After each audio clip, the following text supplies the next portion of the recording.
तो 8 बजे की तेज रफ्तार खबरों के बाद अब वो बड़ी खबरें जिनकी इनसाइड स्टोरी इस शो में आप जानने वाले हैं। हम आपको दिखाएंगे कि इंडिया वर्सेस भारत की लड़ाई अचानक क्यों सुर्खियों में आई। क्या अयोध्या में राम मंदिर में प्राण प्रतिष्ठा की तारीख तय हो गई है? इसकी डिटेल इनसाइड स्टोरी आपके सामने हम रखने वाले हैं। खरगे की इंडिया गठबंधन के नेताओं के लिए डिनर पार्टी से पहले राहुल और लालू की मटन पार्टी क्यों विवादों में है? इसकी इनसाइड स्टोरी भी आगे जरूर देखिएगा। गिलगित बाल्टिस्तान में बगावत को दबाने के लिए पाकिस्तानी आर्मी चीफ ने क्या पैंतरा चला है, इसकी भी इनसाइड स्टोरी आगे हम आपके लिए लेकर आएंगे। लेकिन सबसे पहले बात कर लेते हैं इंडिया बनाम भारत वाली राजनीतिक लड़ाई की। विपक्ष को डर सता रहा है कि मोदी सरकार संविधान बदलने की ओर बढ़ रही है। आखिर ऐसी चर्चाएं क्यों तेज हुई? क्या वाकई देश का नाम इंडिया से बदलकर भारत करने की तैयारी है? खास रिपोर्ट देखिए।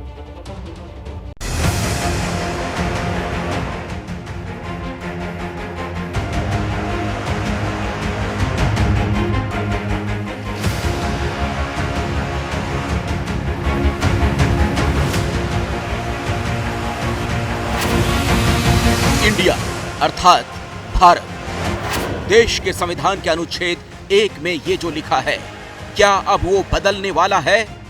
क्या देश के नाम से इंडिया शब्द की विदाई का काउंटडाउन शुरू हो गया है? इन अटकलों ने जोर पकड़ा है भारत सरकार के इस औपचारिक निमंत्रण के बाद।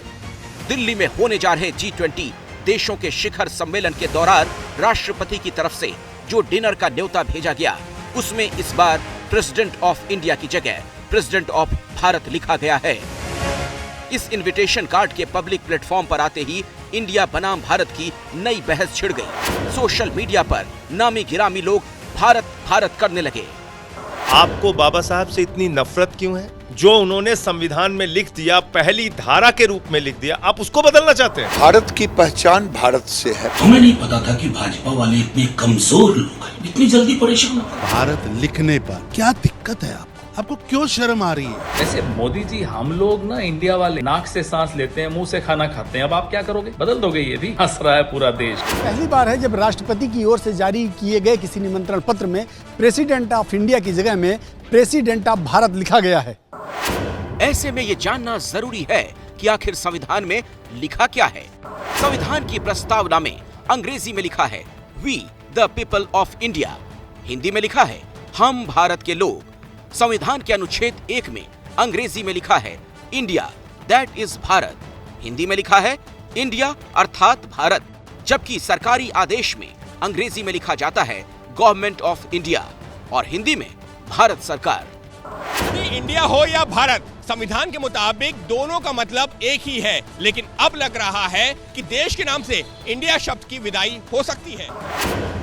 हो सकता है राष्ट्रपति भवन की ओर से जारी ये कार्ड इसकी पहली झलक हो।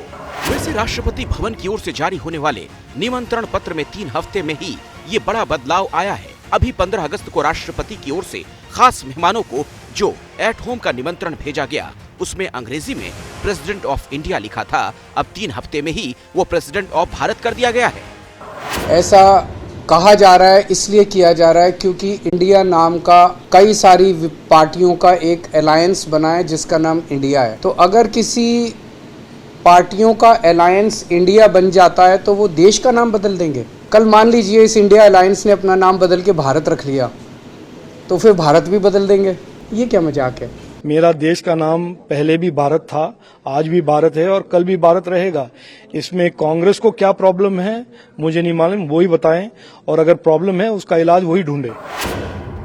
वैसे खुद मोदी सरकार ने इंडिया नाम से कई योजनाएं या अभियान चलाए, जैसे make in India, digital India, stand up India, startup India, skill India, Khelo India, invest India, fame India, fit India. सबसे ज्यादा पिछले 10 सालों में इंडिया को लेकर स्लोगन किसने दिया? स्किल इंडिया किसने दिया? डिजिटल इंडिया किसने दिया? मेड इन इंडिया किसने दिया? मेक इन इंडिया किसने दिया? शाइनिंग इंडिया किसने दिया?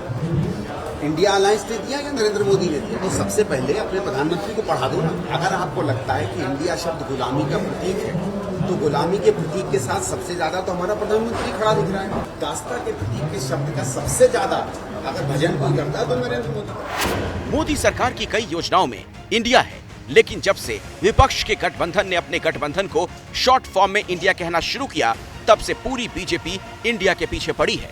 यहाँ तक कि आरएसएस प्रमुख मोहन भागवत भी कह गए कि देश का नाम भारत ही हो।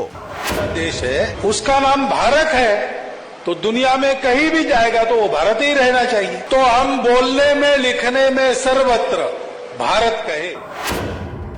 तो इंडिया रहे या भारत, देश का नाम बदलने से क्या बदल जाएगा ये तो पता नहीं, लेकिन इस विवाद ने कुछ दिनों के लिए सार्वजनिक बहसों का एजेंडा जरूर बदल दिया है। देखिए, 2024 में जिन मुद्दों से चुनावी फिजा बदल सकती है उनमें सबसे अहम है अयोध्या में राम मंदिर का निर्माण। यूपी के सीएम योगी की दिल्ली में प्रधानमंत्री मोदी से मुलाकात को इसीलिए अहम माना जा रहा है और अटकलें भी लग रही हैं कि अब राम मंदिर के उद्घाटन की फाइनल डेट आ सकती है। सिया राम जय जय राम, सिया राम जय जय सिया राम, सिया राम जय जय राम, सिया राम जय जय सिया राम, जय राम जय राम जय जय राम, सिया राम। अयोध्या में रामलला का भव्य मंदिर आकार ले रहा है। मंदिर के ग्राउंड फ्लोर का काम जोरों पर चल रहा है। पूरे मंदिर के तैयार होने की डेडलाइन भी तय है। तो क्या अब रामलला के मंदिर के निर्माण की डेट भी आने वाली है? अयोध्या से लेकर लखनऊ और लखनऊ से लेकर दिल्ली तक हलचल है। यूपी के मुख्यमंत्री सीएम योगी आदित्यनाथ के दिल्ली पहुंचकर प्रधानमंत्री नरेंद्र मोदी से मुलाकात के कार्यक्रम ने इन चर्चाओं को और तेज कर दिया है। तो क्या राम मंदिर के उद्घाटन की तारीख फाइनल होने वाली है? क्या यूपी की 80 में से 80 लोकसभा सीटों के जीतने का पक्का इंतजाम कर लिया गया है? बीजेपी के जो 3 कोर मुद्दे रहे हैं उनमें सबसे टॉप पर रहा है अयोध्या में राम मंदिर का निर्माण। इसमें कोई दो राय नहीं है कि राम मंदिर आंदोलन ने ही देश में बीजेपी को एक बड़ी राजनीतिक ताकत बनाया। अब वो घड़ी नजदीक आने वाली है जब अयोध्या में बन रहे भव्य मंदिर में रामलला विराजमान होंगे, वो भी ऐसे वक्त में जबकि 2024 के लोकसभा चुनाव का माहौल बन चुका होगा। इसकी चर्चा जोरों पर है कि 2024 के जनवरी महीने के तीसरे हफ्ते में राम मंदिर का उद्घाटन हो सकता है। उस प्राण प्रतिष्ठा महोत्सव को विराट बनाने की प्लानिंग की जा रही है। देश के अंदर भारत की सोच रखने वाली सरकार आई, अयोध्या में भगवान राम के भव्य मंदिर के निर्माण का मार्ग प्रशस्त हो गया। भव्य मंदिर का निर्माण कार्य इस वर्ष के अंत तक पूरा हो जाएगा और रामलला अगले वर्ष के प्रारंभ में ही अपने भव्य मंदिर में विराजमान हो जाएगा। बीजेपी और उसके समर्थकों को उम्मीद है कि चुनावी मौसम में राम मंदिर के उद्घाटन से एक अलग फिजा बनेगी। वैसे राम मंदिर का निर्माण प्रधानमंत्री नरेंद्र मोदी के लिए खासा अहम है। वो मोदी ही थे जिन्होंने 5 फरवरी 2020 को राम जन्मभूमि तीर्थ क्षेत्र ट्रस्ट का ऐलान किया था। 25 मार्च 2020 को भव्य राम मंदिर निर्माण के लिए रामलला अस्थायी मंदिर में विराजमान हुए। 5 अगस्त 2020 को राम मंदिर निर्माण के लिए पीएम मोदी ने राम जन्मभूमि का भूमि पूजन किया और खुदाई शुरू हुई। 20 अगस्त 2020 से राम जन्मभूमि मंदिर के निर्माण का काम शुरू हुआ। पूरा भारत राममय है। बरसों से टाट और टेंट के नीचे रहे हमारे रामलला के लिए अब एक भव्य मंदिर का निर्माण होगा। 2020 से 2023 3 साल हो गए। मंदिर निर्माण के काम ने रफ्तार पकड़ी हुई है। अयोध्या में सिर्फ राम मंदिर ही नहीं बन रहा है, बल्कि अलग अलग चरणों में 250 से ज्यादा विकास परियोजनाएं चल रही हैं। अयोध्या और उसके आसपास के इलाकों में चल रहे प्रोजेक्ट पर सरकार करीब 19,000 करोड़ से ज्यादा खर्च कर रही है। यानी अयोध्या में सिर्फ राम मंदिर ही नहीं बन रहा, पूरी अयोध्या और उससे सटे इलाकों का भी कायाकल्प हो रहा है। और आपको यह भी बता दें कि दिल्ली में कांग्रेस अध्यक्ष मल्लिकार्जुन खड़गे के घर आज इंडिया गठबंधन की भी अहम बैठक हो रही है। खड़गे सहयोगी दलों के नेताओं के लिए डिनर होस्ट करेंगे, लेकिन उस डिनर पार्टी से पहले एक मटन वाली दावत बीजेपी के निशाने पर आ गई है, जिसके मेजबान थे लालू प्रसाद यादव और मेहमान थे राहुल गांधी।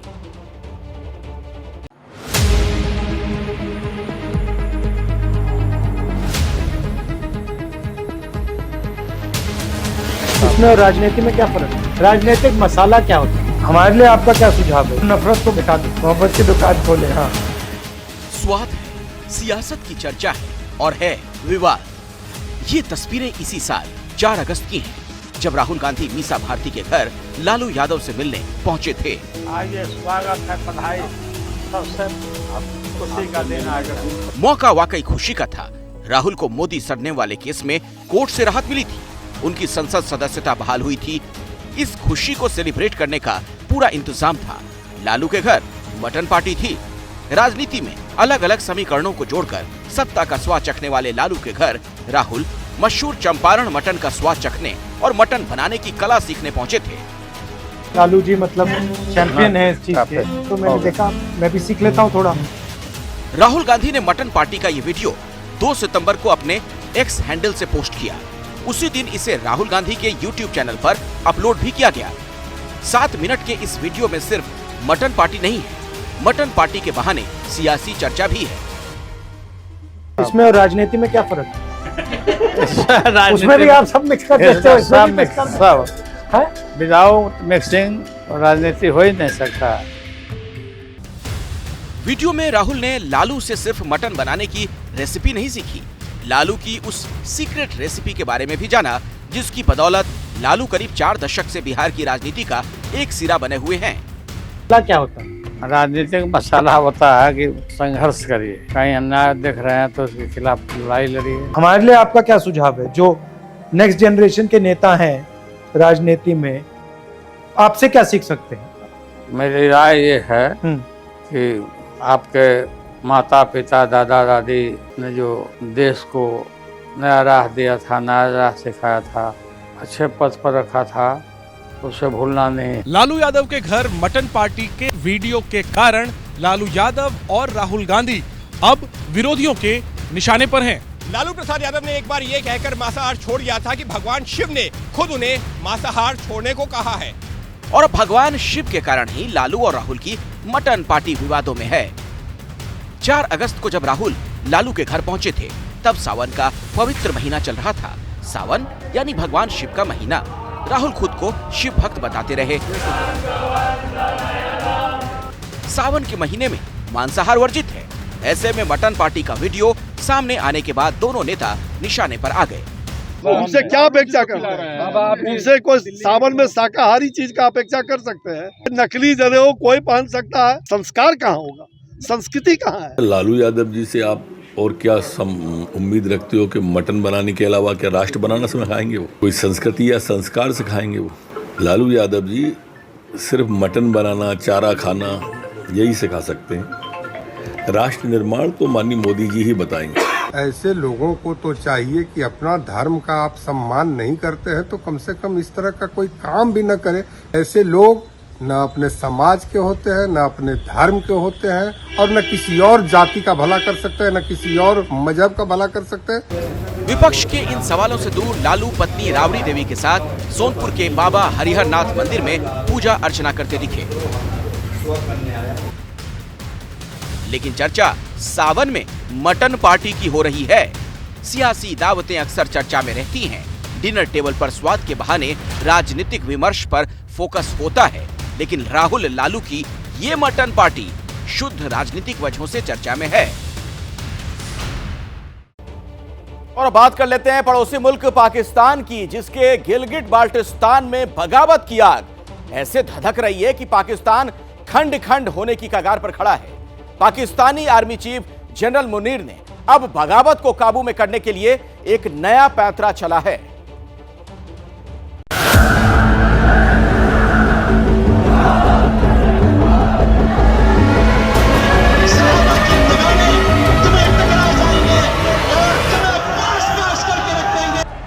दिनों से गिलगिट बाल्टिस्तान में यही चल रहा है। फॉलो करगिल का रास्ता, फॉलो हमारा तारीखी रास्ता, जाएंगे। गिलगिट बाल्टिस्तान में धारा 144 लगी है, लेकिन स्कर्दू, हुंजा, दियामीर जैसे शहरों में सड़क पर बगावत की ज्वाला धधक रही है। तो हम करगिल जाके दिखाएंगे तुम्हें। इंटरनेट बंद है, मोबाइल बंद है, पाकिस्तान की फौज बगावत की आवाज को दबाने की हर मुमकिन कोशिश कर रही है, लेकिन हर गुजरते दिन के साथ बगावत और बुलंद होती जा रही है।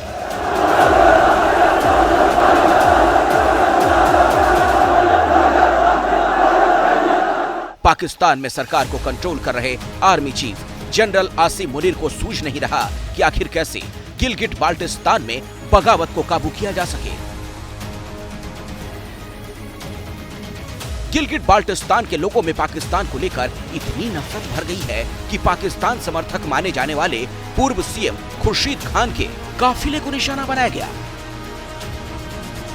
गिलगिट बाल्टिस्तान के लोग अब बुलंद आवाज में कह रहे हैं, हमें पाकिस्तान में नहीं रहना, हमें भारत के साथ मिलना है। हमें नहीं जाना तुम्हारे मुल्क में, खोलो करगिल का रास्ता, खोलो हमारा तारीखी रास्ता, हम करगिल की तरफ जाएंगे। तो हम करगिल जाके दिखाएंगे तुम्हें। पाकिस्तानी हुक्मरानों और फौज की जोर जबरदस्ती से गिलगिट बाल्टिस्तान में पहले ही नाराजगी थी, लेकिन शिया मौलाना आगा बाकिर अल हुसैनी के खिलाफ हुए एक्शन के बाद सड़क पर इंसानी सैलाब उतर आया है।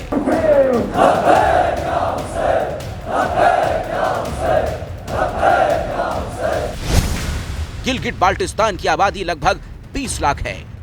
आबादी में शिया मुसलमानों की तादाद 8 लाख से ज्यादा है। शिया मुसलमान सुन्नी मौलानाओं, पाकिस्तानी आर्मी और करप्ट नेताओं से पहले ही नाराज थे। अब मौलाना आगा बाकिर अल हुसैनी के खिलाफ एक्शन ने इस असंतोष के ज्वालामुखी को भड़का दिया। जो उनके हक में है, कहते हैं कि अगर आपने इनके खिलाफ जो पर्चा है वो बंद नहीं किया, वो खत्म नहीं किया, और ये जो रोडें हैं अगर ये नहीं खोली, कोई बात नहीं, हम दूसरी रोड जो हमारा तारीखी जो का रास्ता है कारगिल का, मतलब हिंदुस्तान के साथ, वो खोल दो। पाकिस्तान के कब्जे से आजादी के लिए इस बार गिलगिट बाल्टिस्तान में आर पार की जंग चल रही है। बगावत को काबू करने के लिए जनरल आसिम मुनीर ने 20,000 अतिरिक्त फौजियों को गिलगिट बाल्टिस्तान भेजा है, लेकिन हालात काबू नहीं हो रहे। ऐसे में आर्मी चीफ मुनीर ने अब मजहब का सहारा लिया है। मुनीर खुद शिया है। मुनीर ने अब 4 मौलानाओं को गिलगिट भेजा है, लेकिन गिलगिट के लोग इस बार किसी की नहीं सुनने वाले। मैं तो गिलगित बाल्टिस्तान का हूँ, पाकिस्तान के साथ मेरा क्या ताल्लुक है? मेरा इसलिए इतना ताल्लुक है कि वो गंदम देते, हम उनको पानी देते। आइन का आर्टिकल 1 जोग्राफिया डिफाइन करते हैं, जिसमें हमारा वहाँ पे नाम नहीं है। दूसरा, आपके असेंबली है, कौमी असेंबली और सेनेट में नुमाइंदगी होनी चाहिए, वो है नहीं। सुप्रीम कोर्ट के दायरा अख्तियार में होना चाहिए, वो है नहीं। इवन आपके नक्शे में मौजूद नहीं है, तो हम कैसे कहेंगे जी हम पाकिस्तानी है? खंड खंड होने की कगार पर खड़े पाकिस्तान में ये बगावत का पहला चैप्टर नहीं। पीओके में आवाम पहले ही पाकिस्तान से नाराज है। खैबर पख्तूनख्वा, सिंध और बलूचिस्तान में भी बगावत की आग धधक रही है। यानी वो वक्त दूर नहीं जब पाकिस्तान खंड खंड होकर बिखर जाएगा।